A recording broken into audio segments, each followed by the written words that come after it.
What's up, everybody? Peach Booty here again, and I have a question for y'all this time, and that is Overwatch and Fortnite finally catching up to Marvel Rivals, or at least trying? Now, I hadn't played Overwatch since it first came out over 10 years ago, and it was free for like 2 weeks. Little fun fact, I actually used to do QA testing at Activision around the time they acquired Blizzard. I was working on Black Ops 3. So I actually played Overwatch around that time, even though it was free for everybody. But, speaking of butts, you had characters like Widowmaker, you had the Tracer butt controversy, you had D.Va, you had the thick Mei, you had a lot of these female characters, and a lot of Overwatch was known for asses. But then by the time it became Overwatch 2, the game was just known for being ass. But now it seems like they're actually becoming ass for all the right ways again. But speaking of those Overwatch characters, now you have Fortnite, a game I've never played. And they're getting characters like Tracer, Mercy, and D.Va. And they're becoming more known for ass in that game than they are for Overwatch. So I just recently started playing Overwatch again, this time with friends, and I had noticed that Mercy in certain skins has tons of ass, and since Marvel Rivals has come out, Overwatch has added characters like Juno.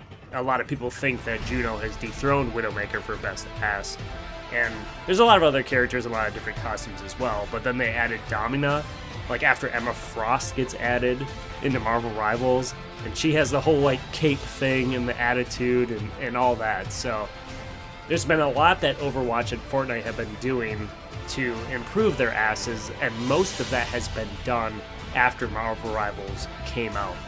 But Marvel Rivals, you obviously got Black Cat, and soon she's getting a new outfit this week, which I will obviously have a video on.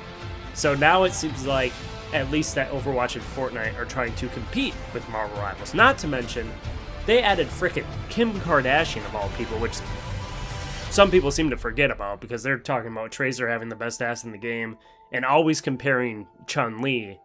But Chun-Li's known for, Street Fighter 6 and when she was in Fatal Fury, City of the Wolves. But all these different characters, all these different asses, and Fortnite's been adding all these video game characters together.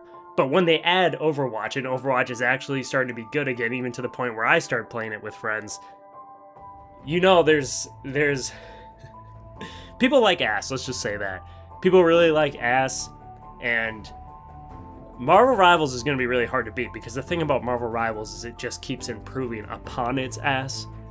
Like, I don't even know how you get bigger than Black Cat, and still Fortnite, even with the Overwatch characters, and even with Overwatch adding the characters like Juno, they're trying to catch up to Marvel Rivals, but they're obviously not quite there yet. But I'm hoping Marvel Rivals just keeps pushing itself so that Overwatch, Fortnite, any of these other games keep pushing themselves to try to catch up to Marvel Rivals, even if they're always behind. As long as they're all about behinds, then I'm all good.